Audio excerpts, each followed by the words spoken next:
वो घोटाला जिसमें मुख्यमंत्री पर यौन शोषण का आरोप लगा, वो घोटाला जिसमें बहुत सारे लोगों पर तमाम तरह के आरोप लगे और वो घोटाला जिसने केरल में सनसनी फैला दी। अब इस घोटाले की जांच सीबीआई के हवाले की जा रही है। केरल में मई के आसपास विधानसभा चुनाव होने वाले हैं और ऐसे में केरल सरकार के इस कदम को कांग्रेस पार्टी कोरी राजनीति करार दे रही है।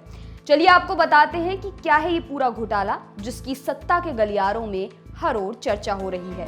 वैसे तो आप बस गूगल पर टाइप कीजिए घोटाला, हजारों रिजल्ट सामने आ जाएंगे। 2G से लेकर कॉमनवेल्थ तक और ताबूत से लेकर आदर्श सोसाइटी तक। लेकिन आज जिस घोटाले के बारे में हम आपको बताने वाले हैं उसका नाम है सोलर घोटाला, यानी कि सोलर स्कैम। केरल सरकार इस घोटाले की जांच सीबीआई को सौंप रही है। 2013 में ये मामला पहली बार सामने आया था और पिछले काफी वक्त से इसकी जांच की जा रही है। इस मामले में कांग्रेस नेता और पूर्व सीएम ओमान चांडी आरोपी हैं। 2011 से 2016 तक चांडी केरल के सीएम थे। उन पर इसी घोटाले की आरोपी एक महिला के साथ रेप का भी आरोप है। जब जब बात सोलर स्कैम की होगी तब तब सरिता नायर का भी जिक्र होगा। सरिता इस घोटाले की आरोपी हैं। 2014 में उन्हें बेल पर रिहा किया गया था। सरिता का आरोप है कि साल 2013 में ओमान चांडी ने तिरुवनंतपुरम के अपने सरकारी आवास पर उनका रेप किया। क्राइम ब्रांच के एफआईआर के मुताबिक सरिता ने चांडी पर और भी कई गंभीर आरोप लगाए।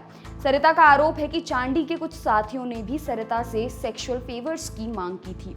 सरिता का दावा है कि इसके एवज में सीएम और उनके साथियों ने टीम सोलर नाम की कंपनी को फायदा पहुंचाया। सोलर स्कैम को समझने के लिए हमें समझना होगा सरिता की जिंदगी को, जो किसी फिल्मी कहानी से कम नहीं। केरल के अलपुझा जिले के चेंगनूर की रहने वाली सरिता स्कूल टॉपर थी। एनडीटीवी की एक खबर के मुताबिक सोलर घोटाले की जांच करने वाले अधिकारियों ने मीडिया में बताया था कि सरिता का दिमाग इतना तेज है कि उसे अपने एग्जाम में हासिल किए गए नंबरों से लेकर रजिस्ट्रेशन नंबर तक याद है। उसको 90% से भी ज्यादा नंबर मिले थे। सरिता के पिता ने खराब आर्थिक हालातों के चलते आत्महत्या कर ली थी। 18 साल की उम्र में ही सरिता की शादी कर दी गई। पति किसी खाड़ी देश में काम करता था और जल्द ही दोनों के बीच तलाक हो गया। सरिता के पति ने उस पर बेवफाई के आरोप लगाए थे। सरिता को एक इंटरनेशनल एयरलाइन में एयर होस्टेस बनने का भी मौका मिला, लेकिन उसके परिवार को एयर होस्टेस के कपड़ों पर आपत्ति थी, लिहाजा सरिता ने उस मौके को ठुकरा दिया। सरिता ने पहले शेयर ब्रोकरिंग की एक कंपनी में काम किया और फिर HDFC बैंक में नौकरी की। यहाँ सरिता पर घपले का आरोप लगा और उसे गिरफ्तार कर लिया गया। HDFC में नौकरी के दौरान ही उसकी मुलाकात बीजू राधाकृष्णन से हुई थी।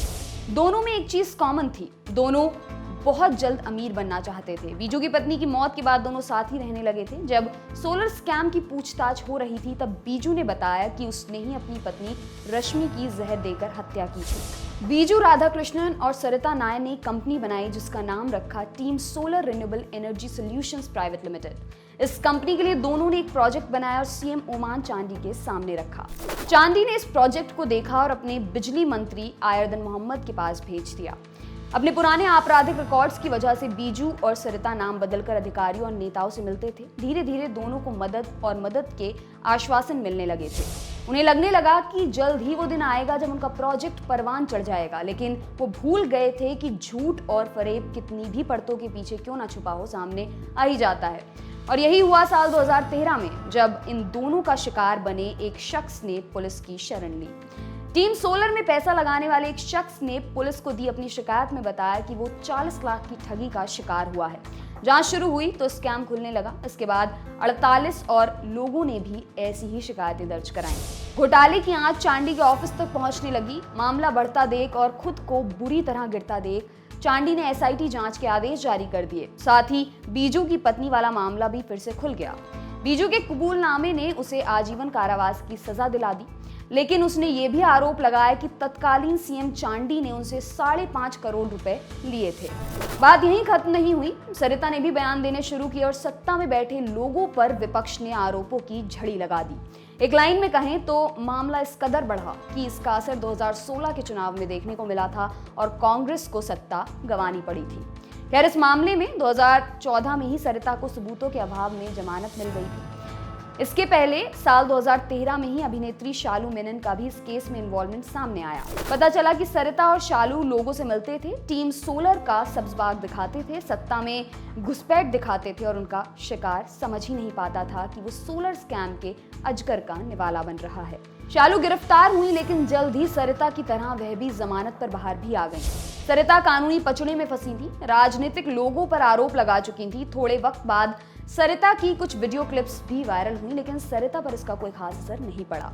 2014 में उन्होंने इंडिया टुडे को एक इंटरव्यू दिया था, जिसमें उन्होंने कहा, मैंने 18 साल की उम्र से साड़ी पहनना शुरू किया था। मेरी साड़ियां महंगी नहीं हैं जैसा अदालत सोचती है। मेरे पास सिर्फ 75 साड़ियां हैं और कोई भी 3000 रुपए से महंगी नहीं है। इंडिया टुडे की रिपोर्ट के मुताबिक सरिता ने दावा किया कि सीपीएम ने उनसे इस घोटाले में सीएम का नाम घसीटने को कहा था। उन्होंने कहा कि इसके एवज में वे 10 करोड़ रुपए, घर और वकील दे रहे थे। सरिता ने कांग्रेस के कई नेताओं पर कई तरह के आरोप लगाए, जिनमें कन्नूर से कांग्रेस के विधायक एपी अब्दुल्ला कुट्टी और केसी वेणुगोपाल का नाम भी सामने आया था। हालांकि दोनों ने ही सरिता से किसी भी तरह की मुलाकात से इनकार कर दिया था। सीपीएम ने चांडी पर निशाना साधा और मीडिया में सरिता को सोलर सरिता कहा गया। सरिता ने खुद को सिस्टम का पीड़ित बताया और कहा कि उन्होंने जो भी किया अपनी कंपनी को बचाने और बढ़ाने के लिए किया। सोलर स्कैम की जांच के लिए हाईकोर्ट के रिटायर्ड जज शिवराजन के नेतृत्व में न्यायिक जांच आयोग भी बना। चांडी को सत्ता भी गंवानी पड़ी। लेफ्ट डेमोक्रेटिक फ्रंट सत्ता में आ गई। अब चुनावों की आमद से पहले एक बार फिर सोलर स्कैम का जिन बंद पड़ी फाइलों से बाहर निकल आया है। सरिता ने कुछ वक्त पहले सीएम विजयन पिनराई को चिट्ठी लिखी थी और सीबीआई जांच की मांग की थी। ओमान चांडी ने कहा कि वे हर तरह की जांच के लिए तैयार हैं। कांग्रेस का आरोप है कि ये मामला राजनीतिक है और चुनाव की आहट देखकर विपक्षी पार्टी पर आरोप लगाए जा रहे हैं। बहरहाल मामले की जांच जारी है और चुनावों में ये मुद्दा कितना प्रभावी होगा वो तो नतीजे ही बताएंगे। आपके लिए खबर लिखी हमारे साथी वरुण ने। मेरा नाम है दिव्यांशी। देखते रहिए दी लल्लन टॉप। शुक्रिया।